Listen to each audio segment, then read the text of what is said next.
Eh bien bonjour à toi mon ami, j'espère que tu vas bien, moi ça super. Aujourd'hui on va parler du burn du Shiba. Donc comme tu sais, il y a un portail qui est sorti au niveau du Shiba qui te permet de burn les tokens en circulation. Ça permet de diminuer les tokens en circulation car c'était un souhait de la communauté. La Shiba Army voulait énormément qu'il y ait ce burn. Pourquoi? Parce qu'on n'avait pas forcément on n'avait pas du tout même de système de burn et forcément on avait des tokens en circulation. Bon, bien moins que certains tokens qui ont énormément de tokens en circulation, mais c'est sûr qu'il manquait ce procédé de burn pour que justement il y ait de moins en moins de zéros et qu'il y ait un prix beaucoup plus fort qu'actuellement. C'était le souhait de la communauté parce que forcément tous ceux qui détiennent encore du Shiba à l'heure actuelle l'ont soit acheté auparavant et du coup ils voudraient encore faire du bénéfice par-dessus, ou soit c'est des nouveaux arrivants qui aimeraient faire du bénéfice. Donc dans la logique, on aimerait que la montée soit fulgurante et le procédé de burn pourrait justement régler ce problème et pourrait faire accroître le prix du token. Directement, on va aller sur le portail de burn. Bon, le portail de burn est assez simpliste. On peut voir la quantité de tokens qui sont burn depuis le début. Ça fait moins de 2 jours qu'il est sorti. Donc là, pour le moment, on est sur du 11 819 millions de SHIB burn. Bon, c'est énorme hein. Par rapport à nos portefeuilles. Je pense que personne n'a ça dans son portefeuille. Peut-être, mais ça représente à l'heure actuelle 271 529 dollars. Ça fait une bonne quantité de burn, mais par rapport aux tokens qui burn tous les mois, par rapport aux tokens qui ont des taux de burn à l'achat et vente, c'est beaucoup moins que ce qu'il y a comme quantité de burn sur les autres tokens.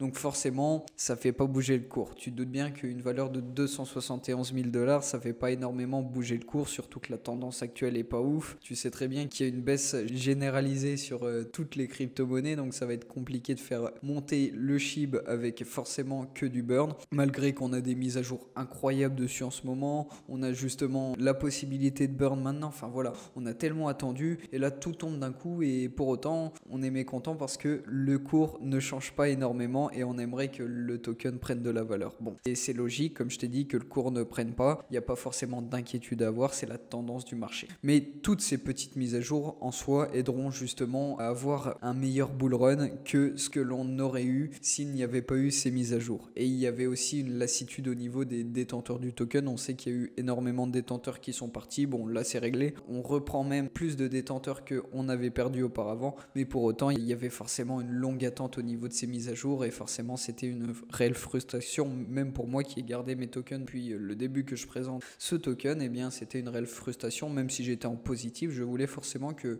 le projet avance. Quand on investit dans un projet, c'est tout à fait normal qu'on ait le souhait que ce projet avance et ce projet prospère dans le temps. Bon, comme tu sais, le SHIB c'est bien plus qu'un crypto même. Bien évidemment, ils ont fait leur place, ils ont des équipes derrière, il y a des projets énormes qui sont faits dessus. Bref, c'est un token qui est énormément travaillé. On ne peut plus tout à fait le catégoriser comme tel. Ce n'est plus un crypto même en soi. Du coup, on peut reparler directement de ce portail de burn. Donc, en premier lieu, tu as le total de burn que tu pourras consulter. Je te mettrai bien évidemment le lien du portail dans la description pour que tu puisses le consulter. Ensuite, en deuxième catégorie, là, tu as un total APR. Donc, c'est le taux annuel. Par exemple, je ne sais pas, tu as peut-être des livrets en banque. Je suppose que tu en as, malgré que ça n'a aucune utilité. Eh bien, tu as 1% par an. Et bien là, c'est pareil. Là, ça te dit en temps réel que tu auras 7,14% par an. Bon, en crypto-monnaie, c'est pas tout à fait fiable parce que ta banque va pas varier. Ils vont tout le temps te mettre les 1%, même si ça rapporte que dalle. Bah, tu vas les avoir quand même, les 1%, alors que là, ça fluctue en fait. C'est pris par rapport à l'année dernière, ce qui s'est passé sur le token. C'est pas sur le SHIB, hein, mais c'est par rapport aux revenus. Ils sont payés différemment qu'en SHIB, mais on en revient tout à l'heure. Donc du coup, ce taux annuel est de 7,14% et il fluctue. Il fluctue journalièrement, voire même toutes les heures. Et pour le moment, il faudrait pas trop que tu t'y attardes. Si tu souhaites burn des tokens, tu n'auras pas ça dans ta poche en fait. Soit tu auras plus, soit tu auras moins, mais le taux va fluctuer. Va pas forcément falloir que tu regardes ce taux pour que tu fasses déjà tes projets et te dire voilà, je vais toucher tant. Non. Bref, cette grande aparté est terminée, mais en tout cas, c'est ça. C'est ton taux annuel de rentabilité. Parce que oui, ils ont mis ce procédé de burn, mais pour inciter les personnes, on va pas leur dire voilà, vous burnez vos tokens et vous avez rien en échange. Le fondateur du SHIB le sait très bien. Si on met pas une carotte derrière, personne ne va burn son token parce qu'on est tous dans l'optique de garder nos positions fermement et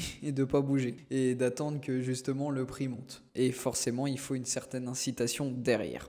Tu pourras bien évidemment retrouver toutes les informations du portail juste ici, je te le mettrai en description, mais en gros on va vite fait voir quelle rentabilité pourrais-tu avoir au niveau de ce burn tout simplement. Si demain ou si dans l'heure qui suit cette vidéo tu te dis voilà, moi je voudrais justement aider la communauté et burn du token, qu'est-ce que j'ai en échange? Bien concrètement on va te donner un token de l'écosystème.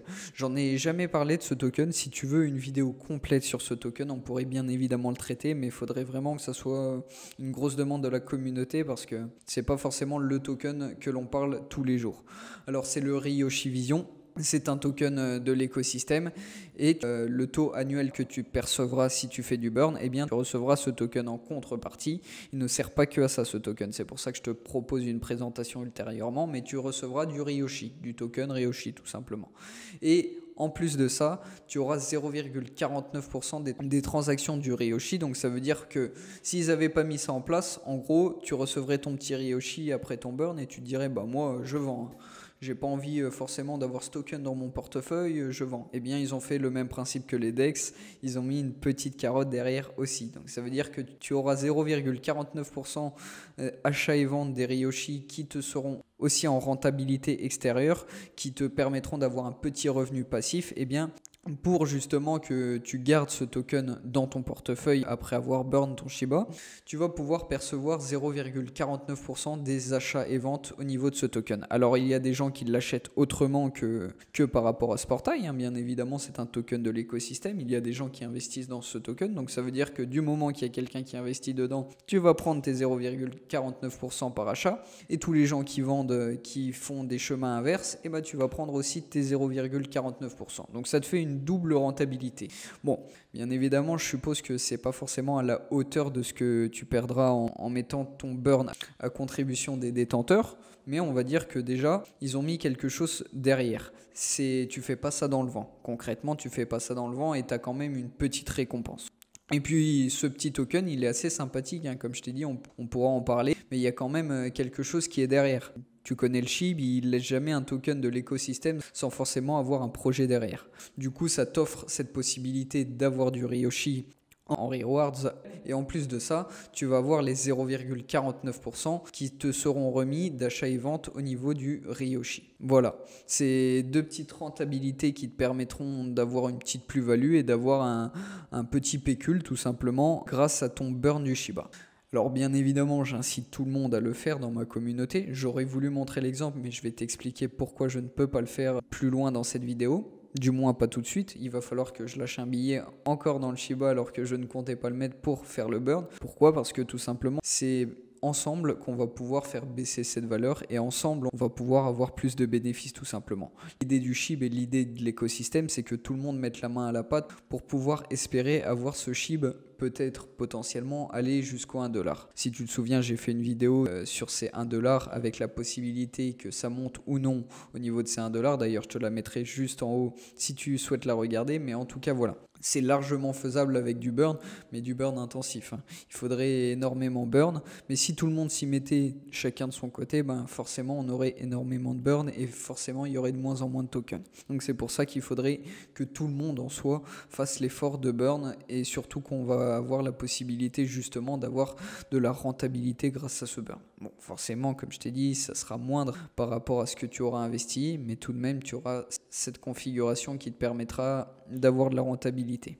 Ensuite, tu vas pouvoir connecter ton wallet. Je vais le faire pour l'exemple. Voilà, on se retrouve avec mon petit wallet qui est connecté.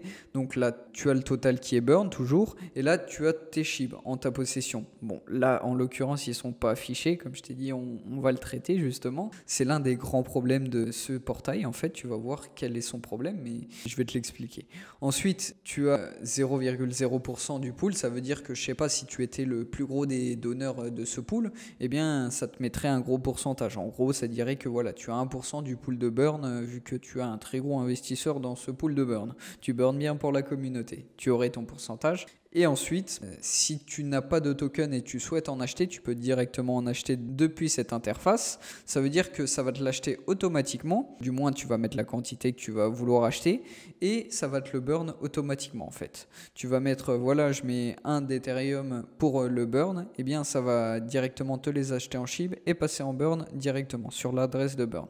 Ensuite, tu auras ton estimation de revenus passifs. Par exemple, là, on mettrait 1 Ethereum de burn, donc ça te ferait 2844 de burn, donc la valeur de l'Ethereum, tu mettrais 2844 $ en burn et tu aurais une rentabilité toutes les semaines de 385 $. Bon, ça c'est en théorie, comme je t'ai dit, c'est variable suivant ceux qui investissent dans le pool et suivant ceux qui investissent au niveau de ce burn. C'est très variable le taux. Mais en gros, à l'heure actuelle, si tu le faisais et si on gardait le même taux, tu seras à 385 $ de plus-value par semaine.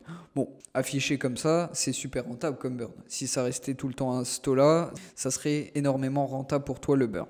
On verra par la suite si réellement tout le monde le fait, oui, ça va être rentable. Mais si personne le fait, non, finalement, ça va pas être si rentable que ça. Mais en tout cas, voilà pour les chiffres actuellement.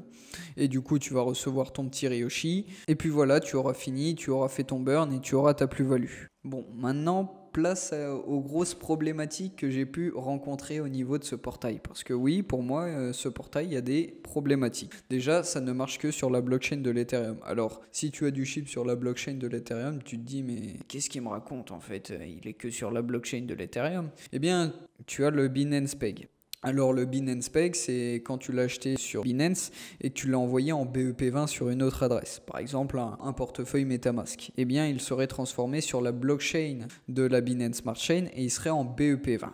Et du coup, en fait, on a 736 000 adresses de détenteurs du Shiba qui sont sur cette Binance Smart Chain au niveau du Shiba. Moi, j'en fais partie personnellement. Donc, ça veut dire que j'ai fait l'essai. Tu ne peux pas burn ton token car il n'est pas compatible avec cette blockchain au niveau du portail. Donc, ça veut dire que déjà, si tu l'as en Binance Peg, tu ne pourras pas le burn. Ça n'a pas forcément d'utilité d'avoir du Shiba en Binance Peg, mais par exemple, emballer en Binance Peg du Bitcoin, ça aurait une utilité car tu pourrais plus facilement le trader sur les DEX. Ça sert à ça très clairement, le Binance Peg. Donc du coup, tu vas devoir l'avoir obligatoirement sur la blockchain de l'Ethereum pour pouvoir le faire. Et un autre point négatif, c'est que tu ne peux pas le faire directement depuis ton portefeuille de Binance. Il va te falloir un portefeuille externe, type MetaMask, type tous les autres Trust Wallet, etc., etc. Il va falloir faire ta transaction de Binance pour le mettre sur un portefeuille externe et pour pouvoir ensuite faire ton burn au niveau de ce portail. Et c'est d'un compliqué, c'est beaucoup plus pratique en fait de mettre une taxation achat et vente, mais on sait très bien que le SHIB ne fait pas comme tous les autres. Donc il va falloir impérativement que tu l'aies sur un portefeuille externe et impérativement qu'il soit sur la blockchain de l'Ethereum. Ce seront les deux grandes conditions si tu veux mettre en place le burn. Et le point que je t'ai énoncé juste auparavant, qui est pour moi un point négatif, c'est que tu ne sais pas la rentabilité que tu vas avoir. Tu vois, là, en temps réel, l'APR a encore changé. Donc, ça veut dire que tu ne peux pas te fier à la rentabilité qu'on t'exprime et il va falloir que tu te dises potentiellement, tu vas peut-être avoir une rentabilité de pacotille. Bon, on espère tout bonnement que beaucoup de gens vont le faire et il y aura une grosse rentabilité. Mais il y a tout de même cette problématique et se dire que voilà, forcément, tu ne retrouveras peut-être pas ton investissement au niveau de ce burn. Et le point positif, ce que j'ai remarqué, c'est que tu peux faire l'achat pour le burn directement. Par exemple, tu serais un bienfaiteur et tu dirais voilà, je veux acheter et directement passer à l'étape de burn, eh bien tu pourrais. Et avoir cette option, ça coûte pas grand-chose à installer, mais en tout cas, elle y est et elle a l'honneur d'y être. Et pour moi, c'est un gros point positif. Je te mettrai aussi dans la description, si tu veux, l'adresse de burn du SHIB, mais en tout cas, c'est celle-ci. Elle te regroupe toutes les transactions qui sont faites. Là, par exemple, elle date de 3 minutes, la dernière. Et on peut voir que réellement, l'adresse de burn est utilisée. Donc, si tu burn, tu ne seras pas le seul. Mais en tout cas, je te la mettrai en description. Il y a tout le contrat. Pour voir s'il n'y a pas de fourberie, eh bien, tu pourrais regarder le contrat. Je voulais parler aussi de ce métaverse qui a été attendu énormément de temps par la communauté. Là, on sait très bien que la vente des parcelles est en vente ouverte à tout le monde. Donc si tu comptes investir, tu peux toujours investir au niveau de ce métaverse et on peut voir un peu la carte. Avant, on ne l'avait pas vu forcément la carte et je la trouve assez cool. Même si on avait les chiffres, je trouve que c'est bien réparti au niveau des parcelles. Donc là, je pense qu'il y en aura pour tout le monde et il y aura une sorte de commercialisation après. C'est déjà le cas sur OpenSea, mais en tout cas, voilà, ça s'achètera, ça se revendra, ça sera, soit ça prendra de la valeur, soit ça en perdra, mais en tout cas, il y aura une sorte de spéculation au niveau des lends du métaverse. Et en tout cas, j'ai vraiment hâte qu'il sorte ce métavers. J'essaierai de vous en faire une vidéo comme je vous ai toujours dit. Il y a aussi d'autres fonctions qui sont liées au burn au niveau de ce métaverse. En plus de ce portail de burn, bon, ce sont des petites fonctions. Calme-toi, ça va pas énormément burn de tokens. Mais en tout cas, elles ont l'honneur d'être là. Déjà, si tu voudras rename ton land, il va falloir que tu l'achètes en chip pour rename et ça va directement aller dans le burn. Allez, c'est parti. Encore une petite partie qui va partir en burn. Ensuite, si tu veux mettre de l'image ou du logo au niveau du métaverse, il va falloir aussi que tu achètes en chip et ça va repartir en burn. C'est deux petites fonctions qui rajoutent pas grand chose, c'est des cosmétiques, on va dire ça comme ça, mais en tout cas elles ont l'honneur de pouvoir burn du chip et ça va forcément rajouter à ce pool de burn plus de tokens et forcément moins de tokens en circulation. Bien évidemment, le plus gros ça va être nous, ça va être à nous de le faire très clairement, ça va être à nous de burn ce token si on veut réellement qu'il y ait moins de tokens en circulation. Alors je sais que c'est un sacrifice, j'en ai conscience et que potentiellement tout le monde ne va pas pouvoir le faire, mais en tout cas pour ceux qui veulent faire prospérer le token, c'est une bonne possibilité et ça permettra d'avoir moins de tokens en circulation. Je rappelle que c'est un token quand même qui a de fortes possibilités si on lui enlève un peu de supply. Bien évidemment, on espère une grosse prise du cours au niveau du prochain bull run,